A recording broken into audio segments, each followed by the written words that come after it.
One of the things I'm most amazed by at the moment is how the ideas and issues that we're talking about every week here on the Rubin Report are relevant not just in America, but all over the world. The amount of email I'm getting from you guys across the globe, whether it's Sweden, Australia, Brazil, Hungary, or Japan, is actually staggering. It really seems to me that there has been a reawakening as to what being a free human being is all about.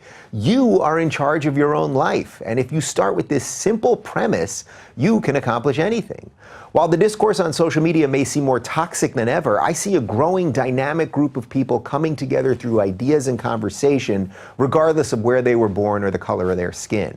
We're partnering with Learn Liberty again this week, and our guest is Rajshree Agarwal. She was born in India to a traditional family, only to move to America, where she now teaches about capitalism at the University of Maryland, where she is the chair and professor of entrepreneurship. She believes that capitalism provides maximum freedom and happiness to all people, regardless of race, religion, or anything else. The ideas of freedom that once sparked in her as a young child are the same ideas that she's now helping further by teaching minds of young people today. That is what freedom is all about. If you want to join me in spreading these ideas of freedom and individuality in person, I'll be joining Jordan Peterson on his 12 Rules for Life tour for as many dates as I can possibly fit in. We kicked off the tour a couple weeks ago at the Beacon in New York City, where the energy in the room was absolutely bananas. I'll be traveling with Jordan to the UK to speak in London at the Apollo Hammersmith Theatre on May 13th, and then on May 14th, I have the incredible honor of speaking at the Oxford Union. Hopefully I'll get to meet as many of you guys as possible, and I also promise to down as many pints as possible. I'm also working on an Australian tour and hope to have some more info on that for you guys soon. You know, I've mentioned on the show lately that the endless hysteria of the left and the politically correct craziness that we're caught up in was eventually going to drag me back into stand-up comedy, and this finally came to fruition this past Sunday at the Irvine Improv. The show was billed as an evening of stand-up and sit-down, as I did about an hour of stand-up, and then Bob Saget joined me on stage for about 45 minutes of a sit-down. It was awesome meeting so many of you guys out there, and the show was a huge success. The manager of the Improv even told me that it was the first sold-out standing ovation she's seen at the club in her 18 years. We're going to announce travel dates for upcoming stand-up gigs pretty soon, and I hope that you guys will join me for at least a 2-drink minimum and plenty of laughs. And finally, after years in the making, we taped our interview with Dr. Thomas Sowell yesterday on location at Stanford University in San Francisco. We flew our whole team up there and rented a studio to make it happen. It was truly a personal and career highlight for me, and I can't wait to share our sit-down with you next week. Big thanks to our supporters on Patreon who make interviews like this possible. So all these announcements aside, whether you're in the US, India, Oxford, San Francisco, or anywhere else, we're all in this fight together. Keep fighting for what you believe in, and I'll do the same.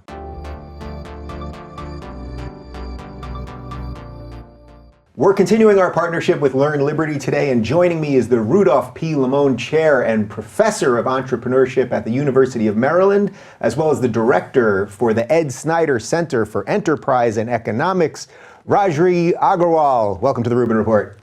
Thank you for having me, Dave. I feel we're going to have a very good talk because we've already sort of had the interview before we started. We've been doing it already. Yes. I'm looking forward to this because we did meet once before. We were at a conference in DC that was sort of focusing on academia and free speech, and we spent a couple minutes talking. And what I thought was interesting, I don't think you knew who I was beforehand, and I didn't know who you were beforehand. And they sort of brought me there to talk a little bit about how YouTube plays a part in reaching young people and technology and all that. And you were very interested in that. Mm-hmm. So we didn't really focus on free speech together, but we focused on how technology is shifting the conversation. So just very quickly to start, why are you interested in how technology is affecting the conversation related to free speech, capitalism, the whole thing? So I'm not interested in technology per se, but I'm interested in technology because it represents the manifestation of the human mind at work. Ultimately, what is technology? Technology is better machines. But what are machines ultimately? Whether they're fast computers or whether they're the industrialized age engines or whatever you call it, right? Mm-hmm. They are ways for us humans to make our lives easier by using machines. So technology ultimately is a way for humans to communicate better, to live better lives, and to use their mind in doing so. Yeah. So I study innovation, I study technology because it enables us to be the best we can be by using our mind. I was very proud when you walked in here because you study innovation and entrepreneurship, and this is my garage that we turned into a studio, so I thought, yes, she's gonna dig this. And think about all of the creativity that went into it, right? Not just by you, but all of the things, all of the techniques, the machines that we're looking around. It was someone's mind that had to come up with it first. So creativity, which is at the heart of individual enterprise, is what I love. Yeah. And that's what I study. All right, so that's what we're going to spend most of this hour talking about. Sure.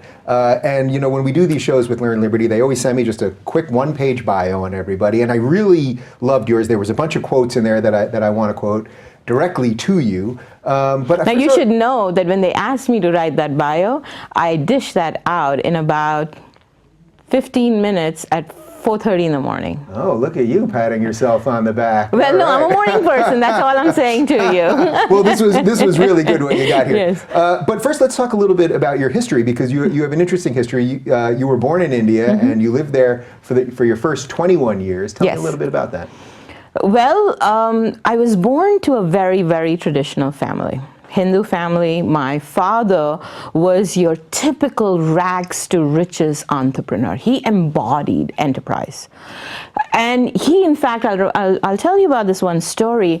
I was in 5th grade and I came home so upset because the history lesson that I had just heard was all about how the United Kingdom, Britain, came in and just plundered this golden peacock that was India, and look at all of the nasty things that they did to us and how oppressed and victimized we were. And my father, who was a very much a traditional Orthodox Hindu at that time, said, no, actually, Britain did more good for India than they did bad. And it's like, huh? What do you mean by that? And he went on to talk about why before that it's true that India was rich, but what did rich mean? It meant that the kings and the traders were rich, but there was a very feudalist economy at that time. And of course they were also very balkanized because each of these kingdoms were fighting with each other. So one of the things that he talked about is how the advent of the British, they bought the rule of law, they bought infrastructure, they gave us English as a language. Often people, my husband says, oh wow, you talk better English than I do. And it's like, yes, that's because I was educated in English as well. Yeah. But at the same time that he was such an entrepreneur in his mindset, he was very traditionalist in his views of how women should be. And so when I was 12 years old, he said to me, the right and the responsibility of finding a husband for you is mine. Don't you forget that. And of course, any woman in his family couldn't work because that was a slap on his face in his ability to provide for us. But if you think about it, at 12 years old, I'm being told that the 2 biggest decisions any individual can make for themselves, whom you marry and what you choose to work in. And I tell, I'd like to think that those 2 decisions undergird everything that we do, both at work and the not work life that we live. If those are taken away from you, what does that mean about you as an individual, you as a person? So between 12 and 18, I had to navigate that distance because at 12 years old, I was a daddy's girl. Yeah. I said, of course, Dad, just please do me a favor, find me a husband who lives in Bombay because I can't even bear the thought of being in a city that's different from you. And at 18, I had to see for myself that I couldn't renege on that decision. So between 18 and 21 was really my discovery of who I wanted to be. And at 21, I left India, 2 suitcases in my hand, left everybody that I loved, a very generous inheritance. And my father did not speak to me for 7 years. Wow, I mean, there's so much there of your formative stuff that leads you to where you're at right now. When you came home that day in 5th grade, you learned something in school, and then you hear something different from your father, who you obviously respected and admired and had, as you said, rags to riches, had provided a good life for you guys. how did you go back to school after that? I mean, did you go back and start arguing with teachers? Was that even a Oh, I thing? was always arguing could with you do that? teachers. Yeah. In fact, I remember my science teacher saying, Rajshree, why do you ask so many whys? Pretty sure that's not what a science teacher is supposed to say. That's right. That's really fascinating. So you picked up and left. Yes. And left an inheritance, all Yes. this. You get to America. Just tell me a little bit about that initial experience. So for me, this was freedom. It was, I had lived in India, especially in the generation that I was in. A girl or a woman did not live by themselves, right? They stayed with their parents till they were married, and then they went to their husband's house. So the concept of really being yourself and having the responsibility to make your own choices is both liberating, but then I also realized I can't blame my parents for my mistakes anymore. Indeed, 5 years later, or 6 years later, when my mom came to visit with us, my husband said, what is the one biggest difference that you see in your daughter? And this will tell you a little bit about my personality there too. She says to him, she's become very responsible. Wow, that's fascinating, actually. And she uses this as evidence. She says, her father used to give her a very generous allowance, but we would marvel at the fact that this kid would go through this allowance within 10 or 12 days, and then she'd say, I'd like more. And then her father would sometimes give it and sometimes says, no, that's all you're gonna get. So then she'd come to me, or she'd come to her brother, or I started to tutor, because I often said I earned my own bread and butter, but my father provided me with the jam, right? But one of the things that she said was, now she looks at me and she realizes just how responsible I've become. That where before money would just flow off of my fingers and I wouldn't give it a second thought, I had become so much more responsible in my thinking. And I think she was talking a lot more about than just money. In India, I was rebelling because I was fighting against something. I came to the United States, I didn't have to fight against anything, so I had to figure out who I was and what I really wanted to be. Yeah. And it allowed me to thrive. Yeah, so you mentioned you didn't talk to your father for 7 years after that. Yes. How did the reconciliation happen? Or was it a reconciliation? It was a reconciliation. In fact, one of the things that I really, really treasure is, I was a daddy's girl. And I did want his approval. And after I got my PhD, I remember this one conversation that I had with him where I was this prodigal daughter. He was just finally talking to me again. I think he'd given up on the fact that I would be this person that would ultimately come home with my tail between my legs and say, you were right, I was wrong. He'd just completely given up on that. And so he was listening to me, and of course I was trying to impress him. So I was talking to him about all of these achievements. As a young assistant professor, I'd received a couple of awards. I was getting to go to these prestigious conferences, and he's listening, but there's silence on his side. And the more I'm talking, the more he's silent. And then finally, I just gave up. I had nothing more to brag about or talk about, and I wasn't getting the "I'm so proud of you" from him. And so there was this uncomfortable silence, after which he says, it's a phrase in Hindi, which roughly translated says, if a peacock dances in a forest, who sees? So who cares? And his point to me was, you can be all of the peacock you are, but if you're not next to me, it doesn't mean anything. So that was the harshness that we started off with, even in the reconciliation. But my last visit with him, paradoxically, was when I was asked to give a keynote in India. This was immediately after India's liberalization. It was thriving as an economy that we now know it to be.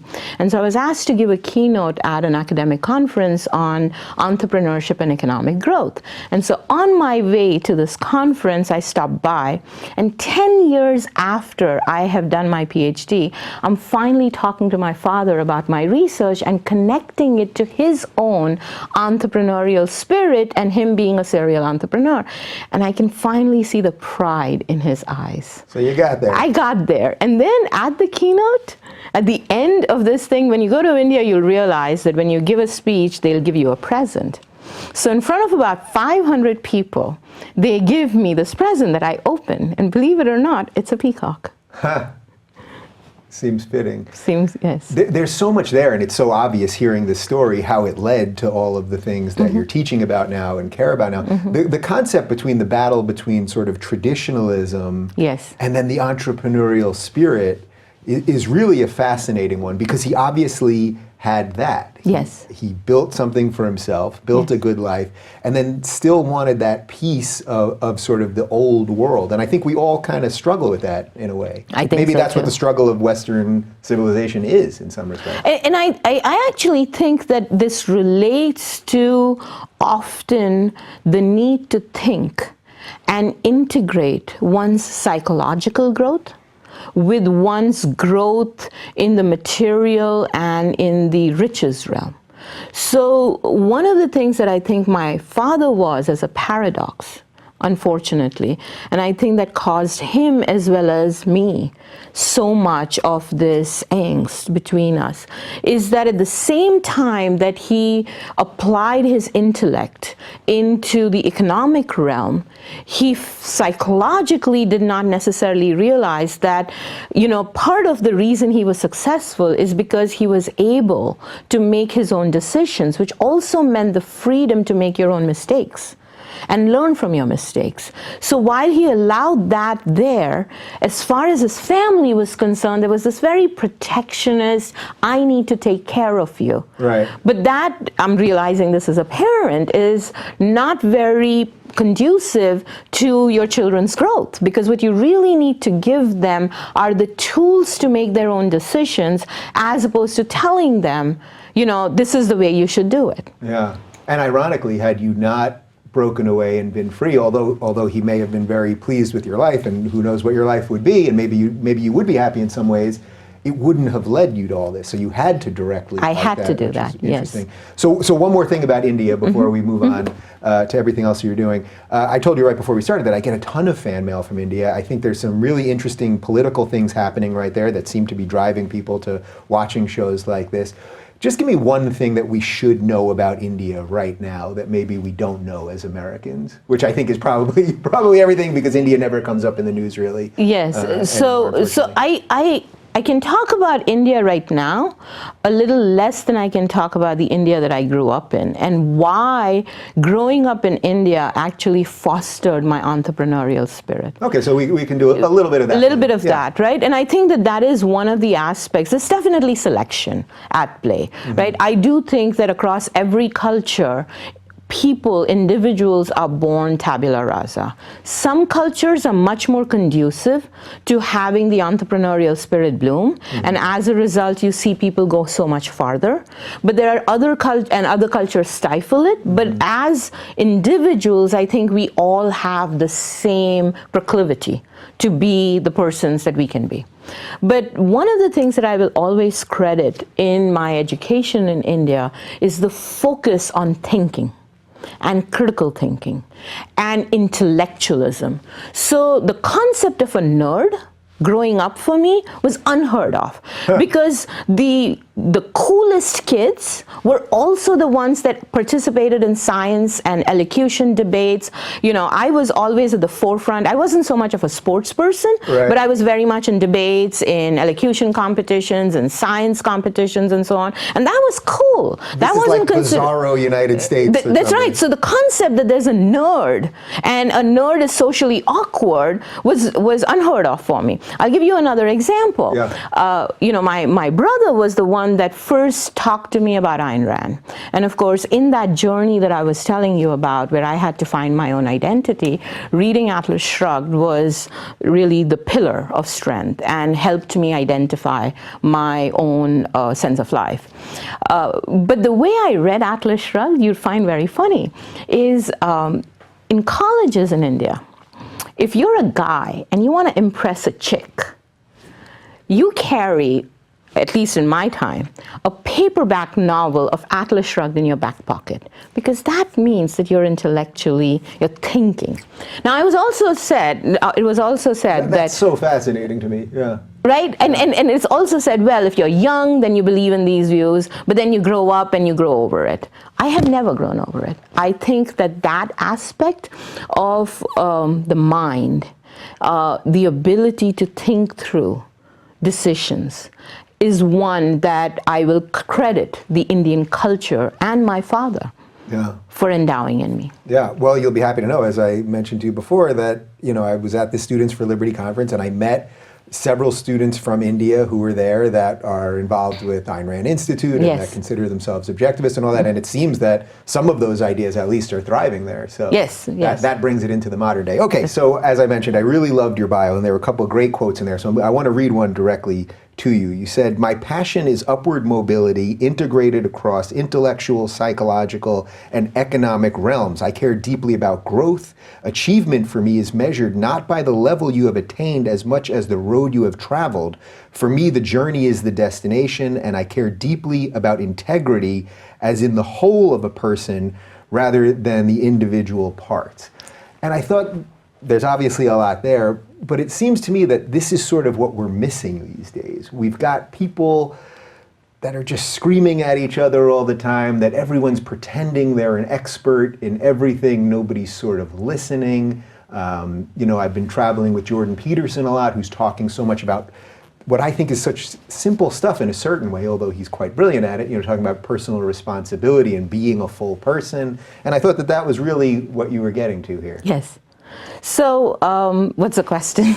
So the question is, well, I guess I sort of know why you came to believe this. Yes. But we seem to have a real lack of an ability to be a full, integral person these days. I think in part it really relates to this entrepreneurial mindset and a growth mindset. And for me personally, that is a perspective that is in some sense selfish. Let me explain what I mean by that. And I mean selfish in a very positive way here. I am right now an endowed professor. I'll just give you an example of it, right? And I get to mentor a lot of young minds. And many of them come to my office, particularly PhD students, with this mindset of, I know so much. It is true, I know a lot. But think about the interaction between a student and a professor, where if the professor says, I know everything, you're my student, and you're going to learn from me, it's a one-way street. It's the student benefiting from the professor with that mindset. But how is the professor benefiting from it? Where is my learning? Where is my growth? So in this conversation, one of the ways that I approach this relationship is I say, you have to start this conversation thinking of each other as intellectual equals. I may know more than you, but especially in the realm of research, which is creating new knowledge, I need you to have a questioning mind. Because what happens if you're saying something that I want to challenge?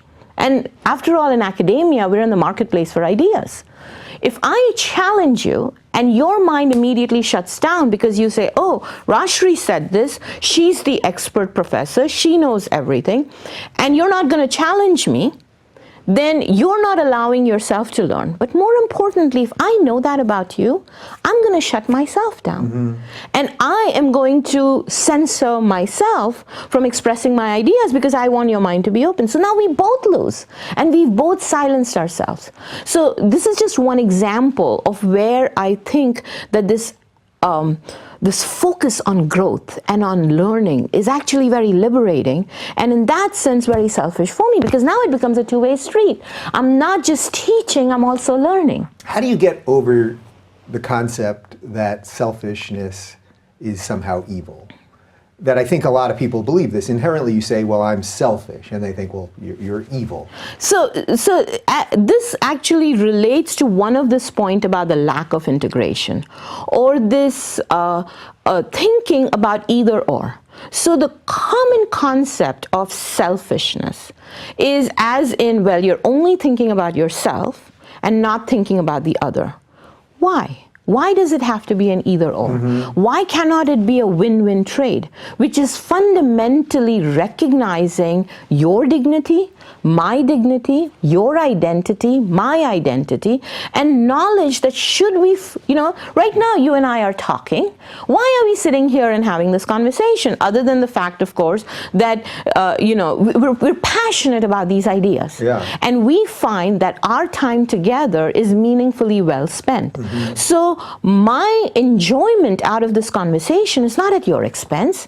Neither is what you're gaining out of it at my expense. In fact, we're creating value together. Yeah, I like that you brought it into this room because that's exactly right. For me, at least, it's like, in a way, I'm doing something selfish in that I'm doing my show. I'm bringing a guest on that, will hopefully get people to watch, right? And you're here because you want your ideas to spread. The people that are watching this hopefully are getting something out of it for themselves. I mean, that's what people really need to understand, that that's what's integral about this. It doesn't mean we're taking from you. It actually means that we're giving something to ourselves and something to you. Yes. And so for me, this notion that selfishness means this brute that is just going to ride roughshod over everybody else's rights and responsibility fundamentally does not get to this idea that each of us have our right to live our lives the way we see best and take the consequences, good or bad, of our decisions. How much of this do you think is about just whether people view humans fundamentally as good or evil? So if you fundamentally think people are evil and you say to someone, be selfish, well, then it is that they're going to run roughshod over everybody and destroy the environment and steal money and kill people and all that, versus if you believe people are fundamentally good or at least neutral, then if they do something for themselves, it will potentially be good for themselves and for other people. So for me, the only evil is really the use of force to throttle somebody else. You can do what you want to do so long as you're not infringing on other people's rights and responsibilities and their ability to live their life the way they do. And indeed, in a civil society, that is the fundamental respect that we owe each other. That I live my life the best way that I think is done, but I'm not going to impose my views on you. I may have a conversation with you about my views, and you're free to agree or disagree with my views, and free to agree or to interact or not with me. But I can't force my views and my beliefs on you, and neither should you force. I mean, that's fundamentally the conversation between my father and I, if you think about it, right? It is that we were both very aligned in our views 80% of the time, but the 20% where he thought that as a father, he had the right to tell me what I should do, as opposed to be the facilitator and guide and advisor to my decisions. That is the fundamental disconnect. Do you think we spend too much time on that 20%? Or, I think I heard Barry Weiss on Real Time call it the narcissism of small differences. Yes. Where we can agree on almost everything philosophically, and then we find something. Yes. And then that is what we focus on relentlessly. And it really depends upon, is that something in a hierarchy of your values, a fundamental issue that you do need to disagree on? Or is that something in the hierarchy of your values and your beliefs, something that is not as critical to the conversation that we're having? So I prefer, indeed, I am a big believer in win-win outcomes. I don't, my husband is my best friend. I love him. The last thing I would want is for him to say, Rajshree, I'm with you. Not because it gives me any selfish joy, not because I get any pleasure. I take pity on you. I feel sorry for you. And that's why my life's objective is to take care of you. Would you want to be in that relationship? I'd walk out the door. I'd say, if I am not giving you personal satisfaction and joy in being with me, if I'm not your best friend just like you're mine, then this relationship is not a win-win. Yeah. And I don't want to be either an object of charity or pity, or I don't want you to feel like you're obligated. Yeah. So I want to back up to something you said a few minutes ago about the way that you teach and that exchange between professor and student. where it's sort of you're trying to look at each other as equals, and I might learn something from them, and they might learn something from me. So two parts on that. First off, how often do you find that you actually learn something? Oh, every time. Indeed, last year, University of Maryland honored me with the Distinguished Scholar Teacher Award. And one of my first slides was about exactly that. The debt that I owe to my advisor, who incidentally gave me away when Rob and I got married. Remember, my father wasn't talking to me. My advisor was my second father. Huh. And so I learned a lot from him. And I have benefited from that learning of a mentor-advisee relationship, but I have benefited equally from paying it forward. So every one of my PhD students, I can pinpoint to you exactly what ideas they helped me learn, which empirical contexts and innovative industries I went into along with them, and how my own scholarship has fundamentally benefited and even changed trajectories because of my PhD students. So the second part of that then would be, do you think that is a real rarity on college campuses these days, that professors are willing to learn from students? Because when I go to colleges, which I'm doing all the time now, one of the things I hear most is that students are actually afraid to challenge their professors because they think it's going to hurt their grades. And that generally, just generally speaking, this seems to come from more leftist professors, that if you challenge them on intersectionality or any of that, that people actually think their grades will suffer. Do you think that that's a broad problem in academia? It is, unfortunately, there is this part of me in my soul that says that just cannot be true. Please let this not be true, because the fundamental identity of an academic should be one which is focused on learning and focused on ideas. And indeed, I would say that one requires a confidence and a self-esteem, and to be comfortable with being challenged. And so often I do have several colleagues that I worry about, in as much as they don't make good advisors. And part of the reason they don't make good advisors is not because they are not experts in their sphere, but precisely because they cannot stand being challenged by their students. And in my opinion, that's a lose-lose. Not only are you stymieing the students' growth, you're stymieing your own growth. Yeah. So when you hear people talking about the free speech issues on college campuses and at the conference that we were at, I mean, there were literally hundreds of professors there to talk about how do we defend free speech. That was the whole purpose of it. Do you sense that something has shifted in the last couple of years? Does it seem worse now? I'll give you my own personal story. About 2 years ago, I ended up writing an op-ed in the Washington Post on confessions of a silenced professor. Now, you've heard me these last 15, 20 minutes. Anyone that knows me says, Rajshree, you silenced? Give me a break. You don't seem like the easily silenced. Exactly. Yeah. And indeed, part of the theme of that op-ed was a very important self-realization that I had. And that was that I was now starting to think, do I really want to take this on? And it was a colleague of mine who, we were just having a conversation about something that had happened at a conference. And she said to me, and I was like, I'm wondering, should I weigh in on this or should I just let it go? And the point is not what the issue was. The point is that I even asked that question, which is what this colleague said to me. She says, Rajshree, when did you become so afraid of speaking your mind? And that really hit me in my gut, if you will. Yeah. It's like, when did I start thinking, if I do this, what's going to be the fallout within the academic circles?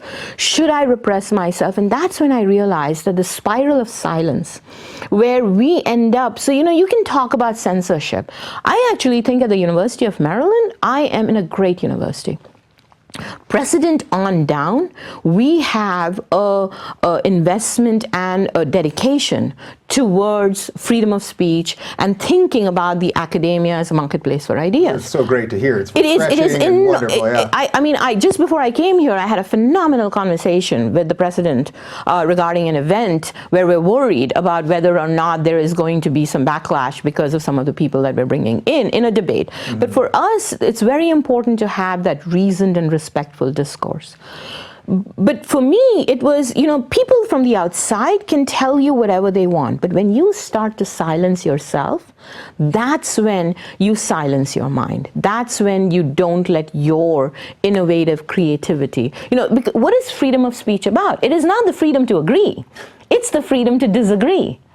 But doing so in a manner, and again, coming back to this use of force, right? Mm-hmm. I can say what I want. I am not, I in college campuses these days, one of the things that they say is, well, words can hurt. I was in a convent, and the teachers used to say, sticks and stones can break my bones, but words don't hurt me, right? Yeah. And yes, words do have a power. I'm not denying that. For sure, several of the things that my father said to me psychologically were very wounding, and I had to work through that. So I'm not denying the fact that words in the psychological and intellectual realm are very powerful. But the point is, there's a fundamental difference between words and coercion, as in now I am forcing you to think otherwise. Because words are fundamentally our minds thinking and then communicating with each other. Yeah, we've had a long sort of slippery road on this, right? Where people are starting to think that words mean action, or that you have some sort of right to not be offended or a right to comfort. I mean, you just simply don't have those things. I think actually it's the converse is true. You need to be courageous to look at something and say, this doesn't accord with my beliefs. So, let me use a different analogy out here. People often talk about open versus closed mind. I actually think neither of those concepts make sense. Because what is a closed mind? That is the professor that you and I were just talking about who says, I'm right, how dare you challenge me? I've made up my decisions already, right? But an open mind is someone that's just sitting on the fence, not willing to take any kind of a committed stand. In fact, I would prefer a closed mind to an open mind in that way, right? But what I really care about is an active mind. That I have some opinions, some beliefs, and they're based on the prior thinking that I have done. But I'm not omniscient. I'm not infallible. I could have made mistakes in my thinking. So having an active mind gives me the permission to say, I do have these thoughts and beliefs, but if someone provides me with compelling evidence and compelling logic that would make me change my thinking, then it is in my best interest to do so. Yeah. It's funny, I sit across brilliant people all the time, and every now and again someone drops something that I think, wow, that's what I've been trying to get to.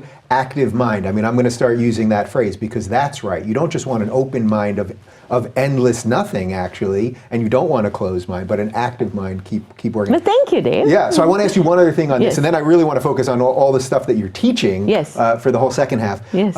What do you think the actual solution is related to this? So if a professor like you has this sudden need or fear of self-censoring, and it's pretty obvious to me how open and courageous you are inherently, what do you think the solution is? And when we were at this conference, a lot of the professors were saying this has to come from the donors, because the administrators at the schools cannot be brave enough if they think that their jobs are on the line all the time, but that the one way to do it is that if the donors are slowly turning off the money to professors that won't defend free speech or administrators who won't back the professors who do, that might be the change. Does that make sense to you? Yes, and I disagree with it. Let me explain to you why I disagree with it. You cannot. So this comes back to the first question you asked me. Why do I focus on integrity? And why do I think about economics, which is money and donors, along with psychological and intellectual growth? For me, you cannot have one without the other. These are pieces of an that fit together to make an integrated whole. Within academia, one always has to worry about the fact that you've got all of these pressures for conformity, pressures for funding and resources that are coming in there.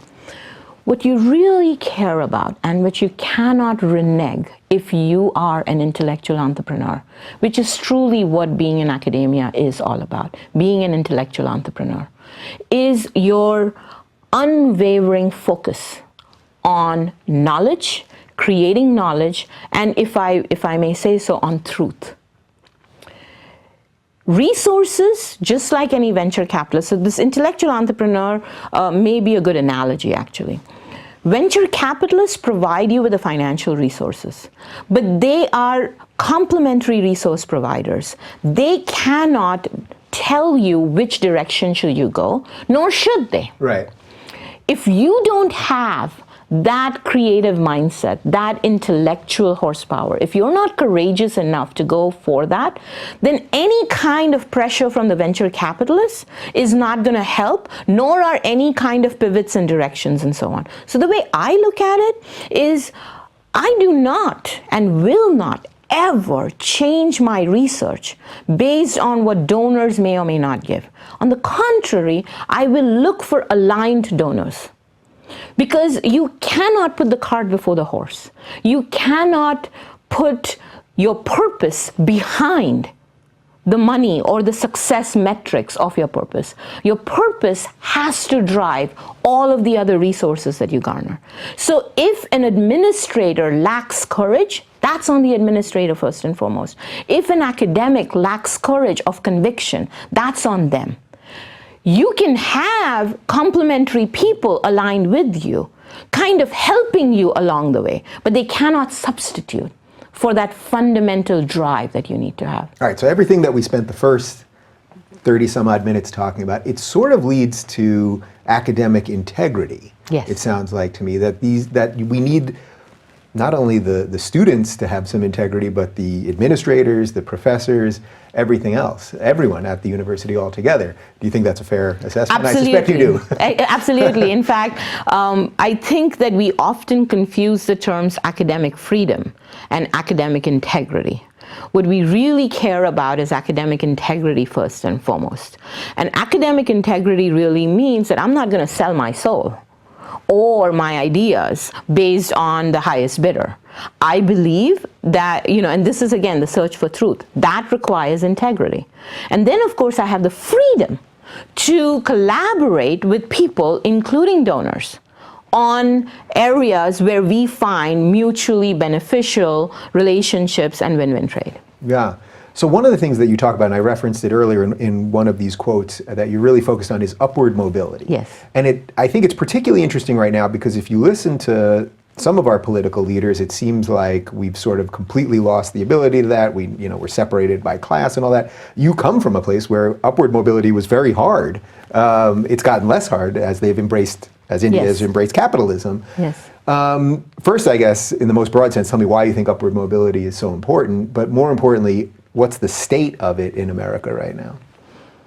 So I actually think that we in the United States focus on upward mobility as if this was a major problem in the US.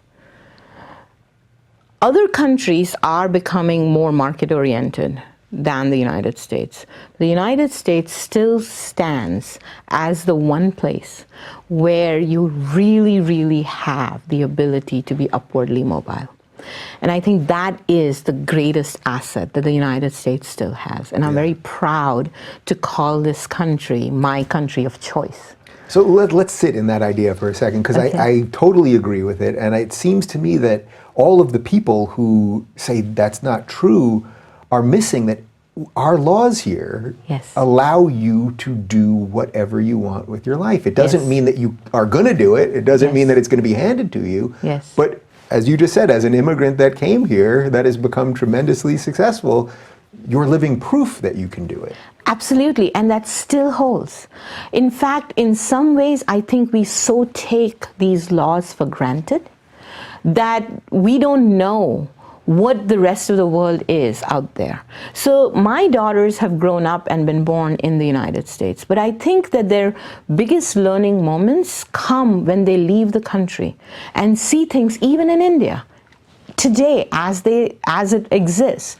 They see the disparities of the things that they can take for granted versus in India, where you still have to fight with the corruption. You still have to fight with the status aspects. The United States is very status free relative to most other countries, including India. And there's a dignity to human labor here that is often missing in many other cultures. That is the aspect that I care about when I care about upward mobility. And you know what? Let's be honest out here. I did not have the kind of privileges that my daughters do.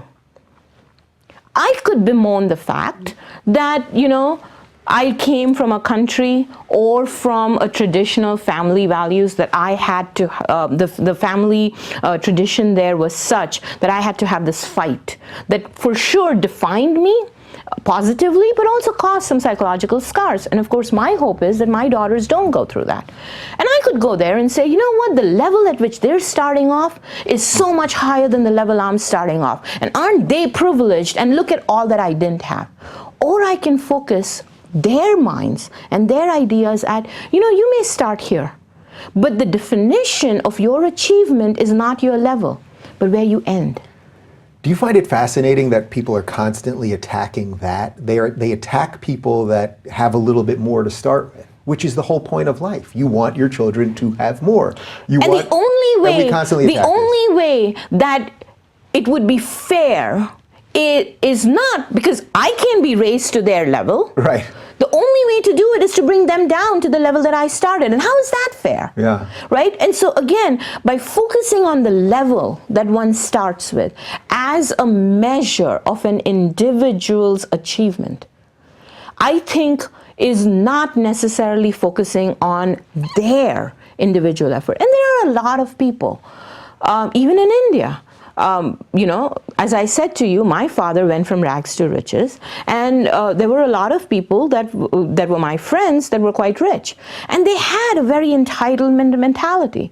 You know what? I don't think that they're any happier than I was even when I was poorer. So this comes back to the point that the quote that you had.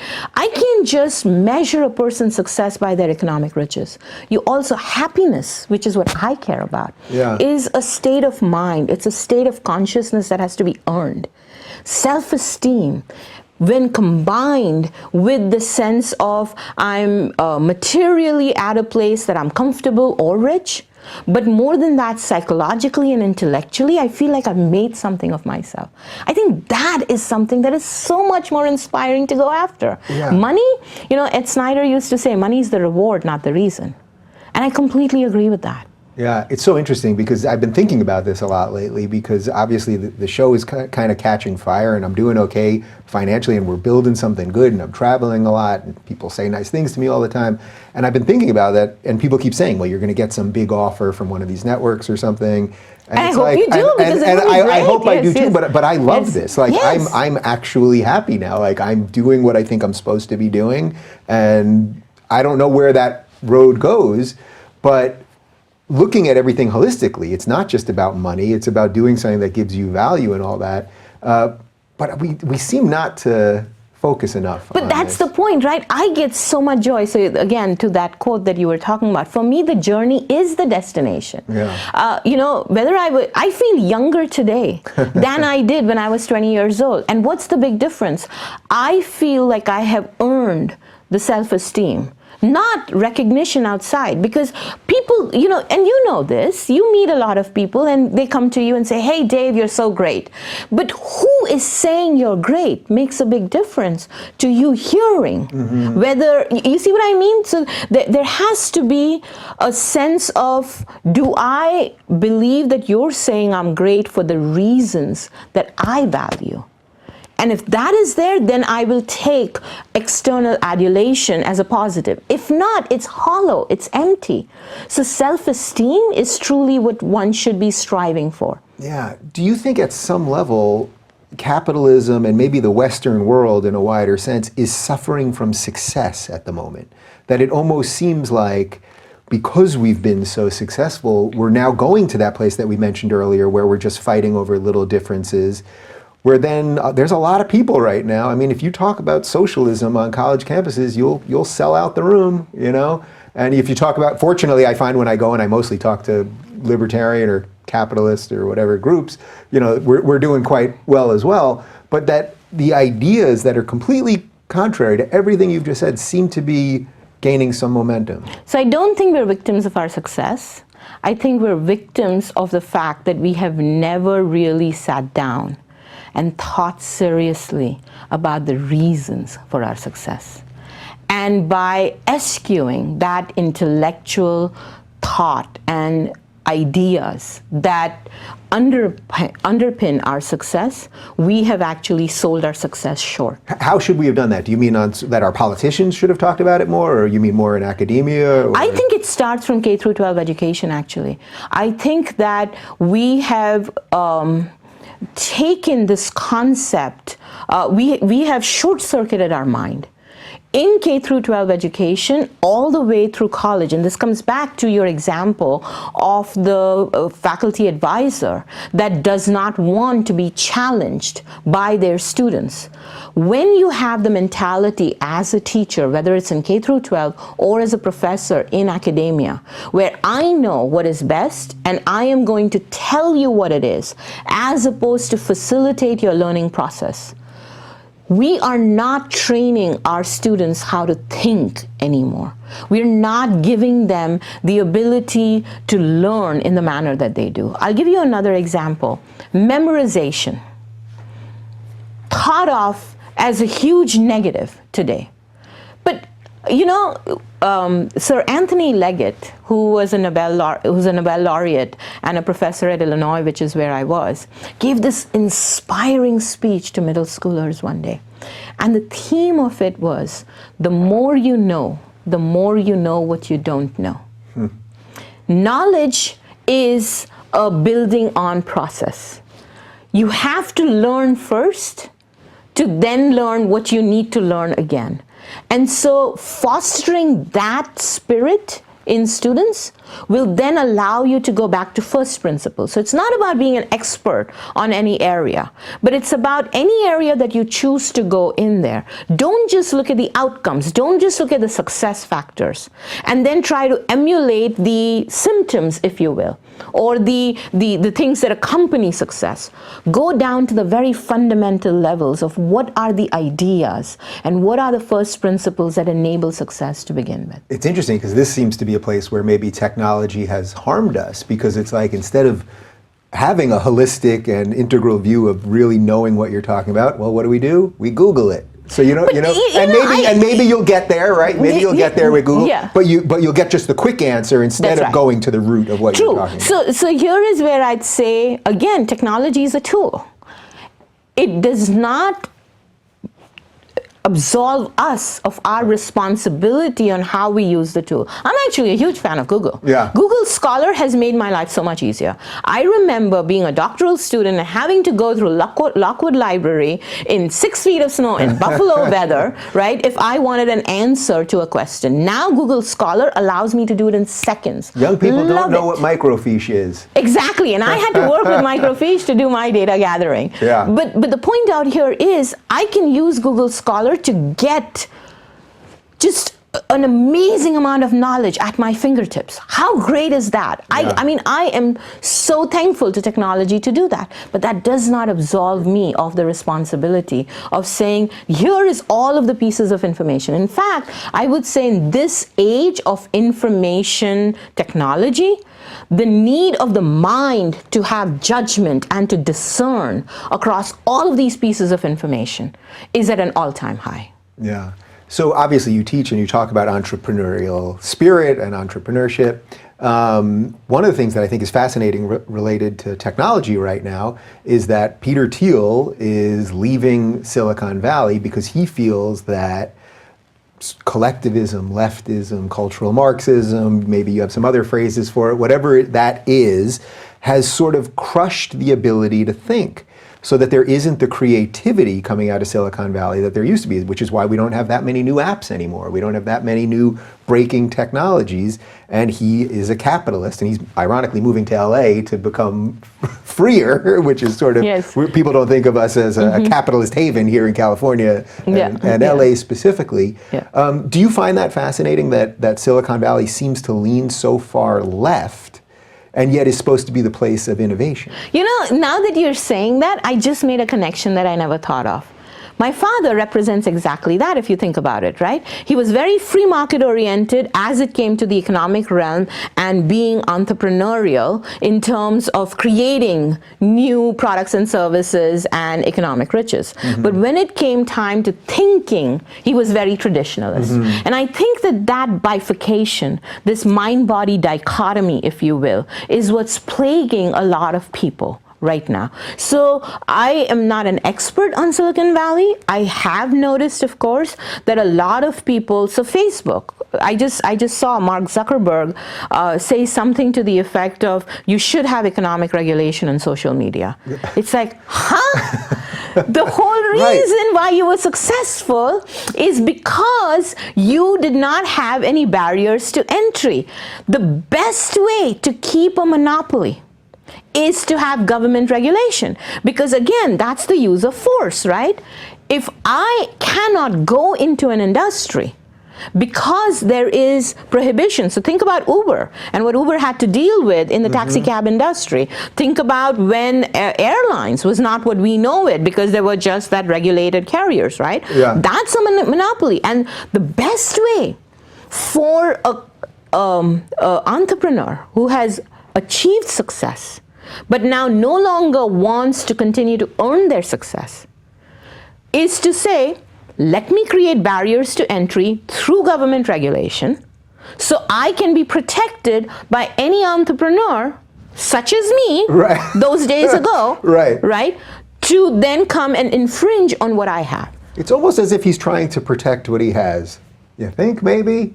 You think? You know, it's so funny also how these things change, because 15 years ago, before Uber, when I lived in New York City basically my whole adult life, and people would complain relentlessly about the cabs. They're all broken down, the drivers aren't friendly, they don't pick you up if you're a certain color, et cetera, et cetera. Then Uber comes around, fixes a lot of these problems by ingenuity, and now people are saying, you see what they did? They put the cabs out of business. The same people who were upset the first time. In Boston, it's even worse. In Boston, every Uber or Lyft ride has to pay 5 cents of a surcharge.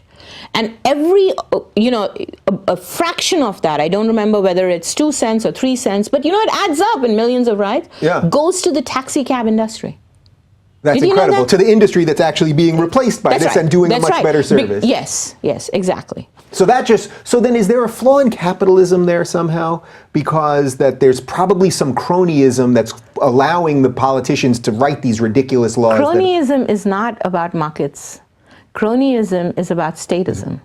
Cronyism is not capitalism at work. It is government regulation at work.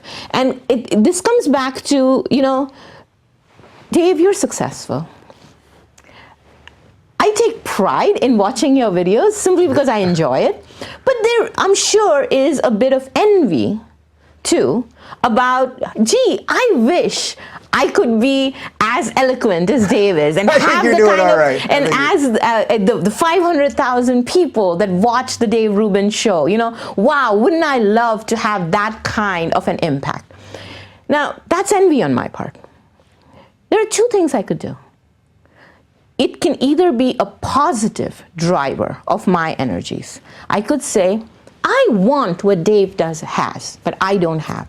And that can put me on a growth mindset, entrepreneurial mindset. What is it that I need to do in order to achieve those success factors? Going back to first principles, what are the reasons behind Dave's success and what can I do to emulate or do differently than Dave? Or I can say, no, I want what Dave has, but I don't need to earn it. I don't need to do that. So let me get the government to take some of what Dave has, some of Dave's sponsorship, right? And that's what income inequality and redistribution is all about. I'm taking some of your viewership and I'm going to be forcing those people to now listen to me. So that's where we're using government force, whether it's income redistribution or any kind of yardstick of value where we're redistributing. Yeah. We're saying we're going to take it from you, and that actually negates your viewers' rights, right? Because now if I had the government saying that, then some of them would be forced to not watch you but watch me. Yeah. On the other hand, there's jealousy. By the way, the difference between envy and jealousy, one of my colleagues just told me recently, envy is when I want something I don't have. Jealousy is when I want to keep something that I have, but I'm being threatened against, right? Again, positive or negative. If I feel jealousy because I feel threatened about what I'm about to lose, I can go ahead and say, what is it that I need to do in order to keep it? Or I can create barriers and say, you can't have it through the use of force. The same principles are work at cronyism at both sides of the yardstick. So when we talk about relative poverty in the United States as an income inequality, by the way, coming from India, I know what true poverty is. We in the United States, the minimum level of poverty here is so much better than the rest of the world. So if we care, again, it's about envy. These rich people have what I don't have, and I should get them. Or on the rich end of the spectrum, I have this as a wealthy person, regardless of whether I got it out of inheritance or because of prior entrepreneurial thinking. It's being threatened, but I want to keep it for myself. So the best way for me to do that is to lobby the government and erect barriers to entry. On both sides, the use of governmental regulation to respond to envy and jealousy is a negative, not a positive driver of economic growth. So where do you draw the line, or where is the starting point then of what government is supposed to do? A government has a legal monopoly on force, as it should. Because you and I in a civil society cannot focus our mind, our effort on creating value if we're always going to worry about somebody looting or taking things away from us, right? So I am not an anarchist. Yeah. I believe in governments. I believe in the rule of law. I believe in the protection. So there are basic functions of the government that absolutely are essential. Beyond that, keep the economy away from the realm of the government. Because the government's only ability to do something is to say, you in your best judgment think you should go A. I am telling you, you need to go B. You're forcing the mind to not think or act on their best judgment. Yeah. So it's interesting in the case of Uber and what you were describing in Boston, and the pennies going back to the cabbies who have nothing to do with it, that actually is because of regulation. Of course. And the only way to eliminate that and let new businesses thrive is let them thrive. Yes. I mean, just unleash them, let them go. Yes. All right. So there's a couple more things that I want to do with you, and you had 4 questions about personal leadership that you ask a lot of your students, and I thought that these were really great. Yes. And it really, this I think sort of puts a nice bow on everything that we've talked about here. So the first one is, what is your purpose? Yes. Kids must be kids. Students must be, they must look at you kind of curiously when you ask them that one, because that's a big one. Yeah. So let me spend 2 seconds just telling you about why I came up with this framework. Yeah. I'm a strategy and entrepreneurship professor, and I was asked to teach in a program which was largely minority high school student based. And I was asked to give a lecture on strategic management. Now, strategic management is typically the realm of CEOs. How can high schoolers identify and associate with questions that a CEO has to deal with? That was the big challenge that I had. How am I supposed to talk to them about, at that time, what Steve Jobs is doing for Apple, even though they recognize Apple, and make it real to them? And I realized I didn't need to do that. I could say to them, especially because they're at this cusp of identifying who they are and creating their identity, you're the CEO of Me Incorporated. Are you thinking like a CEO? what are the 4 fundamental questions that a CEO should ask? And are you asking those questions of yourself? And it begins with the first one is, what is your purpose? The second is, what does success look like? The third is, what's my value proposition, given that that's my purpose and that's what success looks like? And then finally, and this stumps a lot of people, with whom should I trade? Yeah. So these 4 questions, I think, are at the essence of any entrepreneurial individual or any entrepreneurial organization.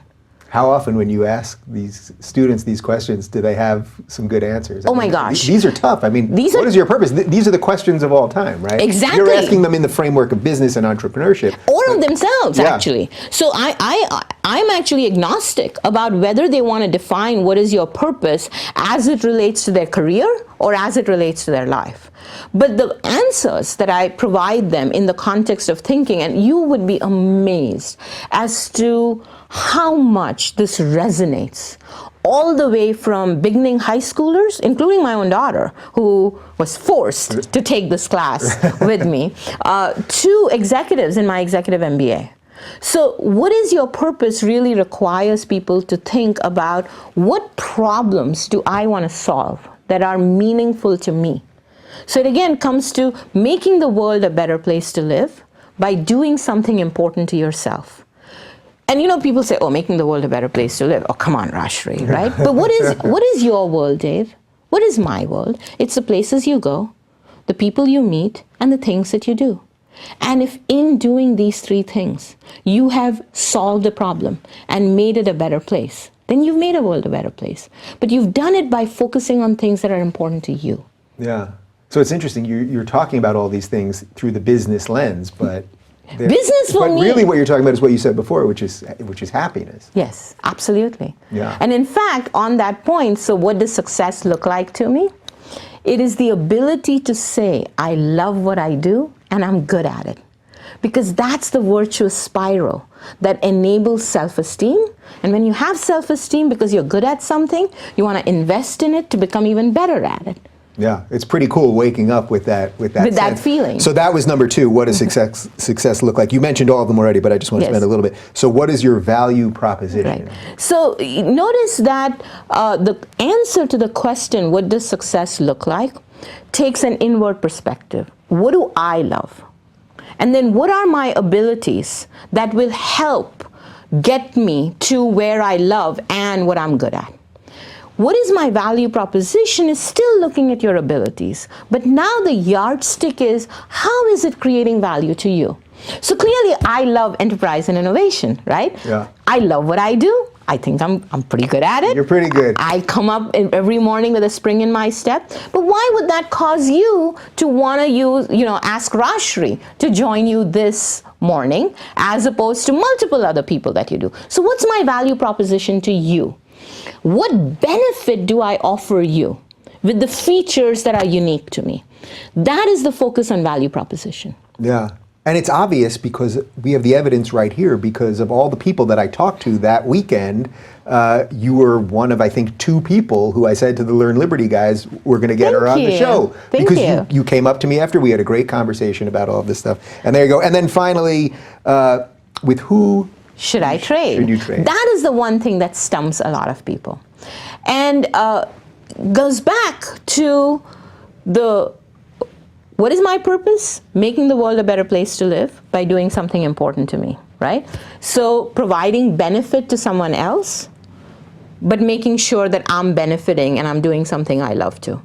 The answer to what does success look like is really getting to what you love doing, which is about you. Mm-hmm. The answer to your value proposition is providing benefit to someone else, right? Making the world a better place to live.